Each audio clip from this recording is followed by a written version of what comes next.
Салом бинандагон ва мухлисони электроника. Дарси навбатиро боз ҳам бо шумо дар бораи конденсатор мегзарем. Конденсатор яъне конденсатор чунин радиоэлемент мебошад ки қобилияти ба худ ғун кардан, ҷамъ кардани заряди электрикиро дорад ки вақти нигоҳдории он на он қадар бисёр, аз чанд наносония то чанд сония буда метавонад. Дар бораи параметри асосии конденсатор метавонем кӯтоҳакак ба шумо фаҳмонда гузарем. Конденсаторро намудошага бизанем ва тарзи мугем пайваст шудани конденсаторро, тарзи дар кадом схема истифода шуданашона кӯтоҳакак гузашта метавонем. Якум, конденсатор чизе ҳама оддии асосӣ ки бояд ҳар яке мо бидонем чӣ мебошад? Параметри асосии конденсатор ва ишораи шартӣ. Ишораи шартии конденсатор бештари вақт дар бештари ҷо ҳар яке шумо бо ин ишораи шартӣ вохӯрдагем. Ишораи оддитарине ки аз ду хати рост ва ду хати он ба ҳамдигар часпида иборат аст. Конденсаторҳо чанд номад? Конденсаторҳо асосан 3 ё 4 номад мешаванд. дар инҷо дар назди мо ҳаст 3 намуди вай. Яке аз намудҳои аз ҷиҳати ки дар даст мо набуд, дар намуди SMD компания бо мехӯрад. оянда бояшам дар ягон схема барои шумо нишон медиҳем. Яке аз намудҳои маъмултарин ва бисёртар истифода мешуданаш конденсатори электролитӣ ба забони русӣ меган электролитический конденсатор. ҳамаи ҷош маҳкам, болош дар 3 хатаке ки шумо мебинен, 3 хатаки бола меданишонад, як хати ҷамъбарӣ барои дар ҳолати вайрон часпондан, дар ҳолати қувваи бисёр таъсир кардани зӯру маҷоаи кор бекор шудан хосияти мекафидагӣ дорад. аз ҳамон хотир чӣ кор мекунанд? хатое ки мондиян ҳамон ростора тунуктар кардагиянд ки накападу суроғ шаваду ҳамо маҳлули электролит ё газаш хориҷ шавад дар дохили ягон аппарат. ин намуди маъмултаринаш, хеле ки параметр нишон додаги 1000 микрофарад 25 волт. Параметри асосии конденсатор яъне ба ҳамин ҳисоб гуфта метавонем ки волти он мебошад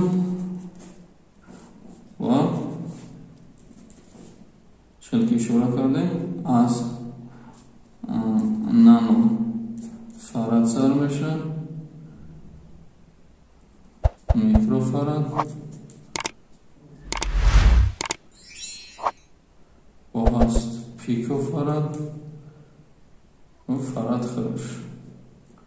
фарад ин нишонаи калонтар аст, бисёр ҷода истифода кам ҷода истифода мешавад. Ин нишонаи асосиш. волтша чӣ хеле гуфтем вобаста ба рӯи занҷири схемаи электрикӣ кадом волтида ки модда мувофиқа ҳамо волтша интихоб мекунем ва мечаспонем. дар танаи конденсатор аҳамият бидем. аз як тарафаш чӣ нишон додаштагиай? тарафи минусаш яъне қутбш минус нишон додагиай, тарафе ки бе минусай плюс.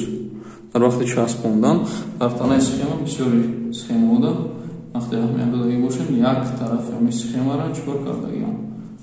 хат кардагиам ки тарафи чира? Тарафи минусаро ишорат мекунам. яъне конденсатора вақте дар схема часпонданда. и яке аз намудҳои конденсатор яъне электролитӣ.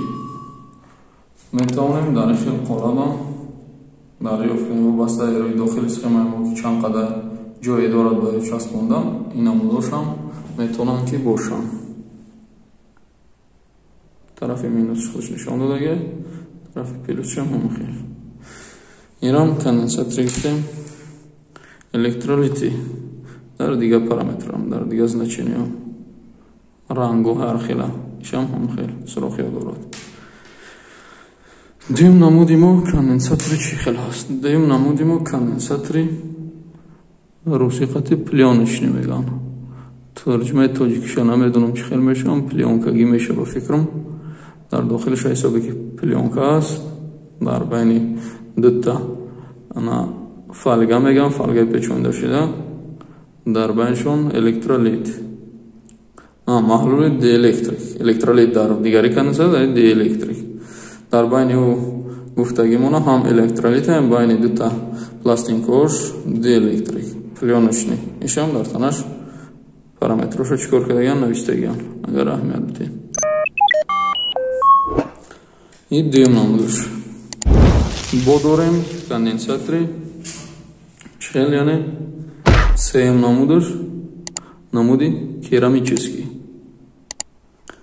Керамический яъне дохили ҳамон ду пластинкае ки гуфтем ана мешавад байни дискда як диск бошад, як диски дигар дар дохилаш, дар байни ҳарди инҳо чӣ мешавад? Санги керамика метавона як контактш бошад, тана дигари контактш.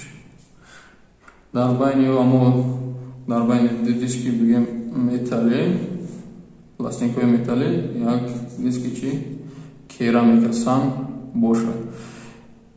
конденсатори керамикӣ чӣ хосият дорад? Хосияти ғанҷоиши кам дорад. яке аз нозикиҳош ҳамин аст ки дар вақти ҳарорати гармӣ таъсир кардан метавонанд ғанҷоиши худашро иваз кунанд ва дар ҳолати мутадил гаштани ҳамо ҳарорат метавонанд ки бо ҳолати аввалаи барқарор кунанд. плёночни гуфтем, плёночни таркибаш гуфтем дута фольгаи пешондагӣ, агар ягон ташаххуӣ карда дида бошем, хел як контакт, ду контакт дар дохилаш фольга печондагӣ.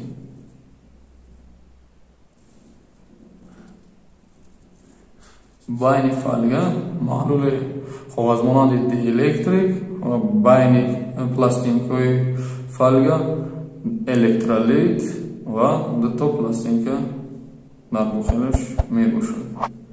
яке аз намудҳои дигари плёночниро метавонед дида, дар қолаби дигар сохта шудагиаст, ям ба ҳамон гурӯҳи плёночниро дохил мешавад. ба фикрам агар параметрашро хато накарда бошанд. ин намудаи асосии конденсатор. конденсатор яъне чӣ хел аст? чӣ хел кор мекунад? конденсатор метавонад дар ҳолате ки схемаи оддитаринро тасвир мекунем,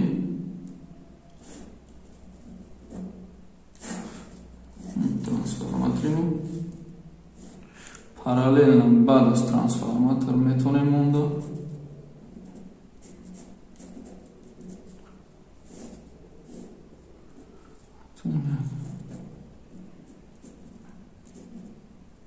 электрони дига монда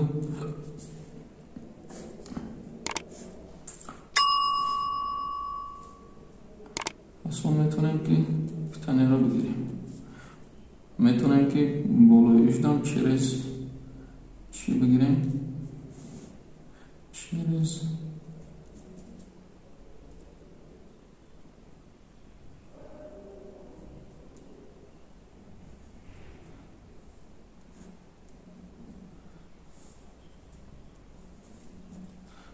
через транзистор метавонем аиҷа гирем, метавонем аиҷа бекам барои нагрузка вақти баланд бошад через транзистор асон дар василаи мегзарем. конденсатори мо ҷараёни мо синусоида аст.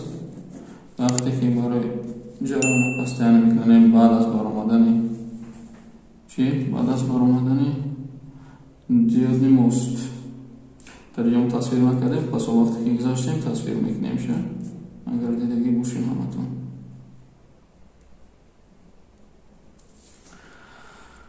вақте ки ҷараёни мо ҷараён тағйирёбанда яъне جریان دائمی تبدیل می‌یابد بعد گذشتن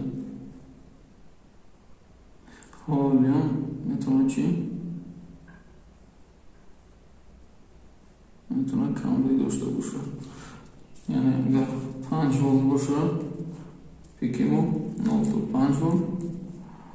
برای که ما خط راست کنیم اما اسیلوگراف جریان تغییر یابنده گفتیم سینوسوید برای پستنش باید بازی نکنه یک اما جریان معین بیست. برای همین کمبودی کسی پایان می‌خوریم یعنی در حالتی که خاموش میشه پایانش میتونه که 4 نیم میتونه که 4 8 میتونه که 4 3.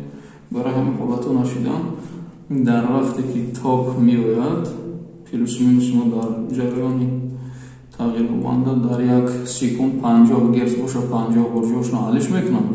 ای همون حساب وقتی که جریان تغییر یابنده در میآید وقتی که پلوس میآید کاندنساتور ما چیکار میکنن؟ ذره جمع میکنن. وقتی که جاش حلش میشه اون ذره دیگه چیکار میکنن؟ با در زنجیر خوش میکنن روی میکنن. رنگ مانندی اساس برای فرمش ذره‌اش وقتی که پلوس مینوس این طرفه وقتی که پلوس مینوس جوش حلش میکنم چیکار میکنم؟ همون ذره دیگه‌شه در همون چند نانوثانیه با برعکس در زنجیر روان میکنم میرم. همون حساب همین کمبودی که باید داریم کمبودی رو چیکار میکنم؟ فیلتر میکنه یعنی جریان تغییر یابنده رو با پراگیش توسط بود استابیلیترون است رزیستور دیگر دیودا است اما همون جای در کاری را چیکار میکنه؟ فیلتر میکنه جریان ما را پولس های کم بودگیش راست میکنه جریان دومی به تغییر میگیریم. این یکی از عمده‌ترین کاراش در سخema میکنه با بسیار کاربرد و بسیار جالب استفاده میشه یعنی موتور و دیگر چیزا دارم. این قسمتی در کاری کار که گفتیم قسمتی در کاری کار گفتیم که چیزایی که استفاده میکنیم شما آموزش میکنین در بارش عمومی معلومات پسون وقتی که سخema دا گذاشتیم با اپراتور میفهمونیم همشو. باقی خداحافظ برای کار همتون تشکر که تا آخرش نگاه کردیم.